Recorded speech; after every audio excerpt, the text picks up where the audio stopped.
Hadirin disilakan duduk kembali. Penyusunan SKP 2025 ini dimulai dengan pembentukan tim penyusun SKP, yang mana Bapak Lurah membuat SK yang isinya tim penyusun SKP 2025 terdiri dari 11 orang, yaitu yang pertama pembina Lurah Haji Mi'arifudin SPDI, kemudian ketua Caleg Maya Fitrianingsih, sekretaris Kauman Rektor dalam bentuk musyawarah kelurahan ya.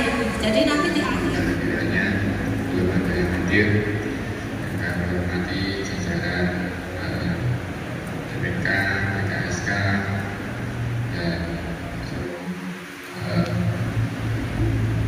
perangkat kepala semua, kami hormati besar Dinas Bapak Muska, proposal yang diajukan baik lewat aspirasi dewan ataupun bupati dan sebagainya yang di ACC oleh Bapak Bupati 200 juta dari sisa anggaran yang belum bisa kita laksanakan sehingga kita gunakan untuk pelaksanaan. Jadi total rencana kumulatif adalah 6 miliar 200.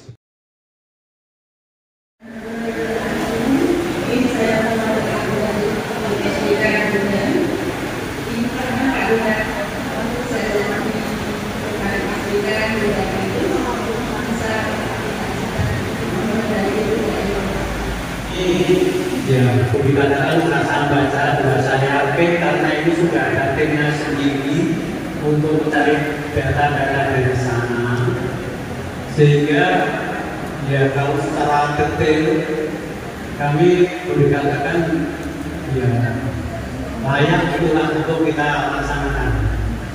Kemudian yang khusus kami sendiri dengan teman itu yang sudah dekat pantai wisata itu memang kami sangat membutuhkan terutama dukungan dari penumpang, karena itu dikatakan wisata yang dipunyai pemerintah dan sudah sedikit banyak dana masuk ke sana.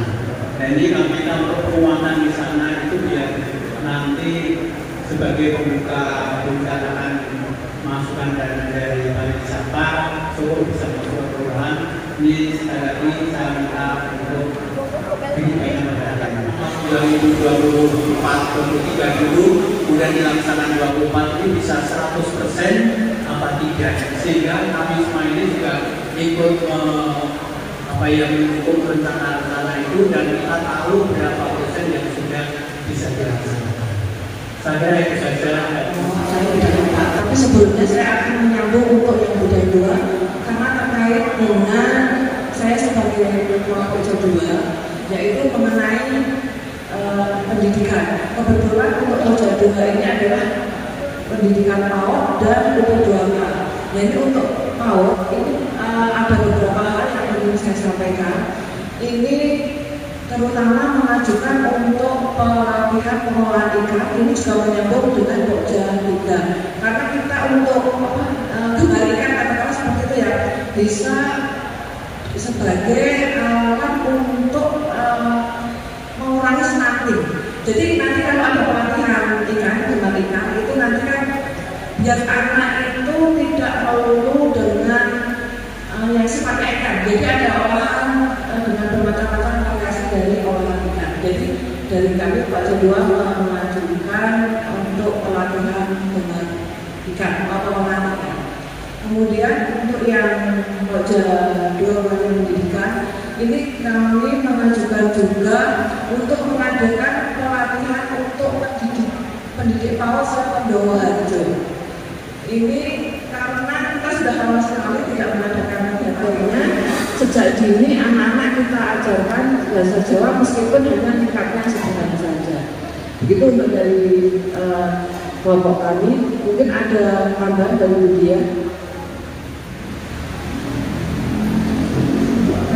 Assalamualaikum warahmatullahi wabarakatuh.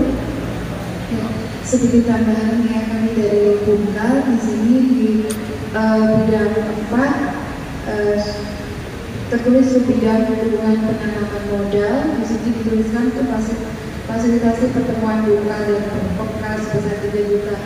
Untuk sebenarnya keperluan kami, kebetulan saya di unit usaha gedung itu ada kebutuhan untuk pengadaan tambahan kursi karena kemarin selepas kami inventarisasi yang layak itu hanya 100 unit. Jadi kami masih butuh lagi dan sudah kami sampaikan waktu itu untuk analisa pengadaan kursinya sudah sempat saya kirimkan, tapi nggak tahu ini. Cuma tidak boleh satu persatu. Jadi kontribusi itu akan dijadikan satu dengan pihak limbah.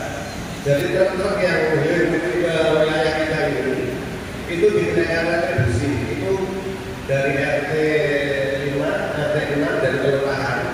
Itu bisa meminta Pak, seumpama satu truk kita bebankan 1.000 atau 2.000. Nah itu sebetulnya bisa, maupun nanti dari pihak kelurahan berkoordinasi dengan pihak limbah anak-anak yang mempunyai bakat terpendam.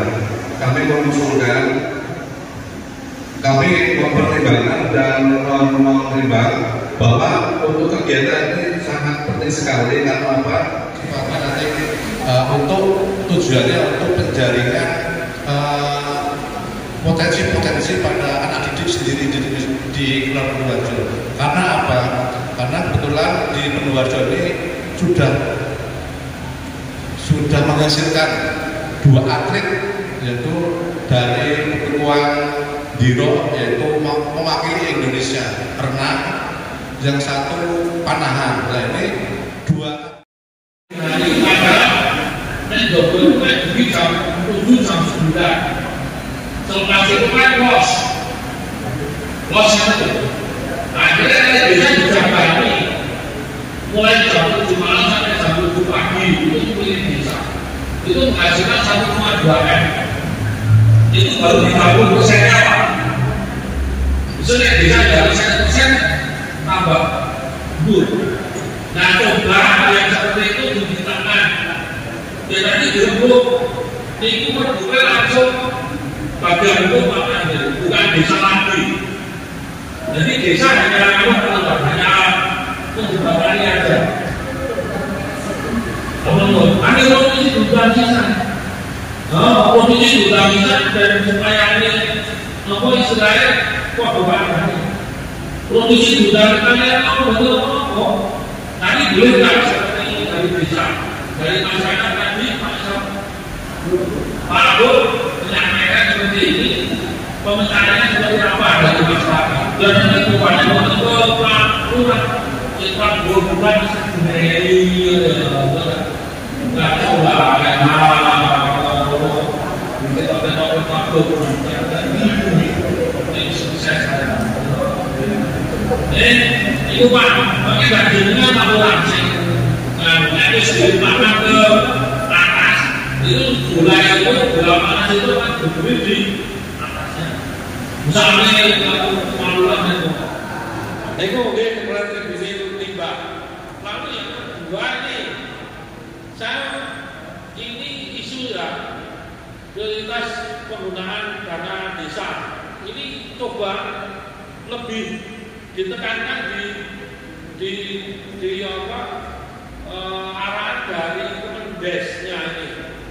Coba diulang lagi, pinter-pinter Pendowo itu bisa, caranya masih muda, pangketone masih Indonesia, muda-muda, ayo diulang lagi lah. gitu. Kami kuone Yosef no, gitu. Nah ini kalau ini paling kan rata-rata umurnya paling 30 sampai 35, gitu. Itu kan masih energik. Dibandingkan saya masih energik di hari, gitu. Ini tolong difokuskan ke ini, BRT taksi ya, gitu ini.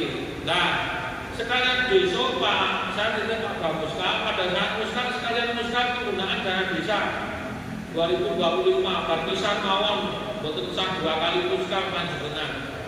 Tidak kira-kira. Jadi Muska tentang RKP sekaligus Muska tentang penggunaan dana desa.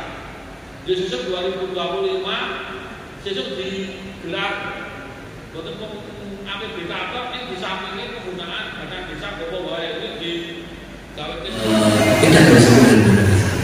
Ketika sudah ada anggaran untuk penanganan permasalahan kesehatan dan sebagainya yang dianggarkan selama 12 tahun, dampak outputnya adalah peningkatan pendapatan asli desa. Ini tadi yang satu bermasalah. Kemungkinan ini untuk nanti kalau bermasalah dan sebagainya. Tetapi tujuannya akhirnya adalah outputnya ada akhirnya naik. Tidak kemudian ya masih tetap rendah. Hal lain, monggo ada yang tadi masih melihat di eraknya sewa kendaraan itu pribumi. Tadi dari dana desa.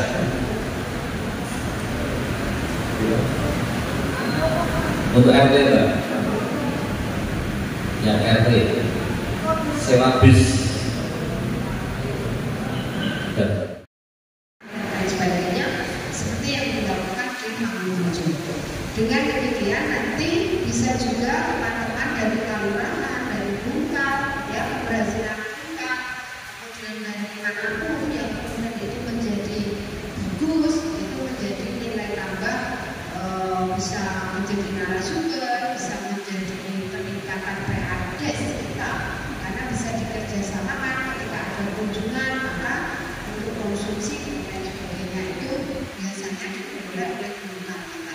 Sehingga ini kita bergerak ke arah sana, maka yang sudah juara itu memang jadi karena itu include, maka nanti yang PKK juga include mengikuti kegiatan-kegiatan yang ada di lomba desa, karena kita sudah menyiapkan segala sesuatunya untuk persiapan lomba desa, sehingga itu nanti bisa kita lombakan gitu ya, jadi tidak 2 kali double kita persiapannya.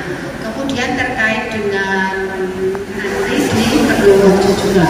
Nah, mungkin nanti kita berdiskusi sebelumnya, nanti sebelum dimusyawarahkan mencari kita undang mungkin pelatih kita, karena saya sebetulnya manut dengan pelatih kita 2025 ya, insya Allah nanti untuk pengadaan pakaian paskibraka yang sekitar 60 juta itu nanti bisa kita ampuh Pak di Kapanewon, karena di 2024 ini kenapa kemudian Mangunharjo menjadi besar, karena memang di kami anggaran kami itu dipangkas tahun 2024 ini untuk kegiatan pemilu itu kita dipangkas separuhnya, sehingga kami memang tidak mampu untuk membelikan pakaian paskibraka. Kemudian Pak Lurah kemarin yang akan memberikan pakaian paskibraka. Apabila dalam kami melaksanakan kegiatan ini banyak kekurangan, salah hilaf, mohon dimaafkan. Dan kita akan berjumpa lagi di tahap-tahap atau etapa berikutnya demi sekali lagi slogan Kelurahan Purworejo Prasojo Sinimbo Sinungkarto.